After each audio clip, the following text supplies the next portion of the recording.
बिस्मिल्लाहिर्रहमानिर्रहीम, अस्सलाम वालेकुम। इनसाइट से दुबैद भट्टी में आपको खुश आमदीद। पाकिस्तान डेमोक्रेटिक मूवमेंट का दी एंड हो चुका है, बस एक फॉर्मल ऐलान होना बाकी है। सबसे पहले पीपल्स पार्टी की विकटें गिरी, फिर उसके बाद नून लीग की, फिर उसके बाद जमीयत उलमा इस्लाम जो है उसकी भी विकटें गिरना शुरू हो चुकी हैं और तादाद 4 तक पहुँच चुकी है। इस सूरत हाल के अंदर हामिद मीर ने मौलाना फजल रहमान का एक रेस्क्यू प्लांटेड इंटरव्यू किया जियो न्यूज़ पर, और उसके अंदर मौलाना को पूरा मौका फराहम किया कि वह जो कहना चाहते हैं कहें। मौलाना ने इस इंटरव्यू में पाक आर्मी पर भी संगीन इल्ज़ामात लगा दिए और हामिद मीर जो हैं वो सिर्फ चस्के लेते रहे। उन्होंने जिस तरह से सवाल किए जाने होते हैं सवाल नहीं किए। और जब कुछ दिन पहले इसहाक डार का इंटरव्यू हुआ था हार्ट टॉक में, तो उसके बाद ट्विटर ट्रेंड भी चला था कि हार्ट टॉक जो है वो एक्चुअल तरीक़ेकार होता है, ना कि जो कैपिटल टॉक है वो तरीक़ेकार होता है सहाफ़ियों से, जो उनसे पॉलिटिशियन से सवाल करने का। उस पर हामिद मीर साहब को भी बड़ा मसला हुआ। तो एक दफ़ा फिर उनका जो इंटरव्यू है वो सॉफ्ट टॉक ही साबित हुआ, हार्ट टॉक नहीं था। कि उन्होंने जिस तरह मौलाना को पूरा मौका फराहम किया कि वो जो कहना चाहते हैं कहें, और हामिद मीर साहब हंस हंस के उनकी बातों में हाँ में मिलाते रहे। अब पीडीएम के एंड की बात करते हैं तो सबसे पहले तो मुस्तफ़ा नवाज़ खोखर जो बिलावल के तर्जुमान थे, उन्होंने इस्तीफ़ा दिया और उसके बाद काफ़ी स्पेकुलेशन हुई मीडिया के अंदर, लेकिन उनकी वजाहत आई कि मैंने पार्टी जो है उसको नहीं छोड़ा, मैंने सिर्फ तर्जुमानी से इस्तीफ़ा दिया है। उसके बाद नून लीग के अंदर तो तकरीबन 20 से ज़ायद एमपी हैं पंजाब असम्बली के, जो कि उस्मान बुज़दार से मुलाकातें कर चुके हैं और नवाज़ शरीफ का जो बयानिया है फ़ौज के ख़िलाफ़, उसके ख़िलाफ़ खड़े हो चुके हैं और खुल कर बात करते हैं। उसके बाद जावेद लतीफ़ ने जब से समा न्यूज़ पे बयान दिया कि पार्टी के अंदर बहुत से लोग ऐसे हैं जो कि विकेट के दोनों तरफ खेलते हैं, तो उनके लिए भी बहुत सारे मसाइल पैदा हो गए। मरीम औरंगज़ेब का भी इस वक्त सुनने में आ रहा है कि उनके बारे में ये गुमान किया जाता है पार्टी के अंदर कि वो ख़बरें लीक करती हैं, तो उनके भी मुश्किल दिन आने वाले हैं। इसके अलावा शायद खकान अब्बासी और उसके बाद ख्वाजा साद रफ़ीक के हवाले से भी काफ़ी ज़्यादा स्पेकुलेशंस आ रही हैं कि बहुत सारे ऐसे लोग हैं जो कि नवाज शरीफ के बयानिए से पीछे हट रहे हैं। अब पाकिस्तान डेमोक्रेटिक मूवमेंट का जो बयानिया है वो बेसिकली नवाज शरीफ का ही बयानिया है, क्योंकि मौलाना फजल रहमान जो हैं उससे उन्होंने ख़ुद को डिस्टेंट भी नहीं किया और बल्कि नवाज शरीफ की तरह खुलकर फ़ौज पर हमले किए। उसके बाद इस वक्त जमीयत उलमा इस्लाम जो है मौलाना फजल रहमान ग्रुप, उसकी अहम तरीन विकटें गिरना शुरू हो गई हैं। हाफिज़ हुसैन अहमद कोयटा से इनके अहम तरीन रहनुमा हैं, तर्जुमान भी थे। उन्होंने आज से 1.5-2 माह कबल ही बयान दिया था। उस वक़्त ही जब कोयटा में जलसा हुआ उसमें नवाज़ शरीफ ने जब फ़ौज पे हमले किए, तो हाफिज़ हुसैन अहमद से मीडिया ने सवाल किया कि नवाज़ शरीफ जिस तरह हमले कर रहे हैं तो क्या ये पीडीएम का ही बयानिया है, और जो बातें की जा रही हैं जर्नलों का नाम लेकर, तो हाफिज़ हुसैन अहमद ने कहा कि नहीं, ये पीडीएम के बयानिया नहीं है और ना ही ये उन नुकात के अंदर शामिल है। उसके बाद मौलाना फजल रहमान की जमात ने उनको पार्टी से बगैर किसी नोटिस के निकाल दिया। उसके बाद दूसरी शख्सियत जो अहम तरीन है वो मौलाना शरानी हैं, वो सामने आए हैं और उन्होंने तो मौलाना फजल रहमान के बारे में वो बातें की हैं जिसको सुनने के बाद लोग एक दफ़ा तो शॉक्ड हैं कि ये बातें तो वो हैं जो इमरान खान करता है या उनकी पार्टी करती है। कि मौलाना फजल रहमान ख़ुद सेलेक्टेड हैं, इमरान खान अगले 5 साल भी जो है वो उनकी हुकूमत होगी, ये 5 साल भी पूरे होंगे। फिर उसके बाद और दीगर उन्होंने बातें की कि पार्टी के अंदर जमहूरियत नहीं है। और उसके बाद लेकिन एक बात जो मौलाना शरानी ने कर दी इसराइल को तस्लीम करने के हवाले से, तो वो एक मौका फ़राहम कर दिया जमीयत उलमा इस्लाम को और बाकी लोगों को कि वो उनके ख़िलाफ़ खेल सकें। उसके बाद KPK से एक अहम तरीन रुकन है मौलाना गुल नसीब हसन, और उसके बाद मौलाना शुजाउद्दीन, वो भी इस वक्त मौलाना फजल रहमान के ख़िलाफ़ खड़े हो चुके हैं। कि मौलाना फजल रहमान ऐसी शख्सियत है कि पार्टी के अंदर नज़म के अंदर जो फ़ैसला होता है उसको तस्लीम नहीं करते, बल्कि जो नवाज़ शरीफ की तरफ से बात आती है उसको कबूल करते हैं। तो नवाज़ शरीफ की जो तर्जुमानी है वो मौलाना कर रहे हैं और जमीयत उलमा इस्लाम को उनकी तर्जुमान बना कर रख दिया। इस वजह से अब इनकी विकटें भी गिरना शुरू हो चुकी हैं। तो जो अपोजिशन है, जो पीडीएम है, इनके जो रहनुमा हो गए, इसके जो कारकुनान हो गए, उनके जब मोराल की बात आती है तो हमारे बहुत सारे सहाफ़ी उनको रेस्क्यू करने पहुंच जाते हैं। और इस दफ़ा भी यही हुआ कि जैसे ही ये सारा मामला मीडिया पे आया, हाफिज़ हुसैन अहमद ने जो बातें की, मौलाना शरानी ने की, गुल नसीब हसन ने जो बातें की, तो हामिद मीर साहब ने मौलाना फजल रहमान को बुलाया और एक प्लांटेड रेस्क्यू जो इंटरव्यू था वो कंडक्ट करवाया।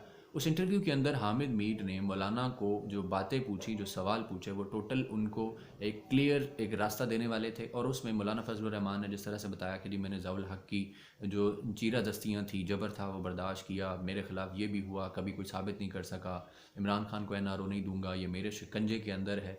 जबकि परवेज़ मुशर्रफ के हवाले से जब बात हुई तो उस पर ना तो हामिद मीर ने सवाल किया, वही सॉफ्ट टॉक का तरीका, और ना ही मौलाना फजल रहमान ने कोई जिक्र किया कि परवेज़ मुशर्रफ के साथ उनका क्या ताल्लुक़ था और KPK के अंदर जो उनकी जमात बनी तो वो किस तरह से थी।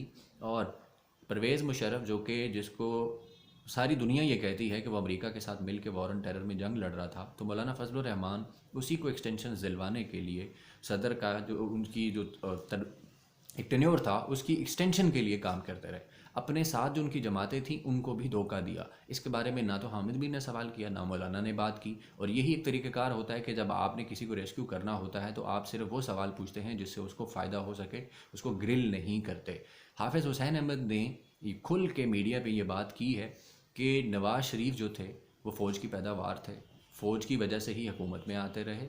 और मौलाना फजलुर रहमान और बाकी लोगों के बारे में भी उन्होंने इस तरह की बातें की कि फ़ौज के बगैर तो कुछ भी नहीं होता। लेकिन जब उनसे खुल के सवाल पूछा साबिर शाकिर ने तो वो उस बात को गोल कर गए कि जो 2002 का इलेक्शन था तो उसमें फ़ौज के साथ कोई डील हुई, तो उस पर उन्होंने बड़े तरीके से कहा कि जी ज़ाहिर है फ़ौज जब होती है इक़्तिदार में, काबिज़ होती है, एक डिक्टेटर होता है, तो फिर उसके साथ मिल के ही सब ने काम करना होता है। पीपल्स पार्टी भी थी, नून लीग भी थी, सारे भी थे।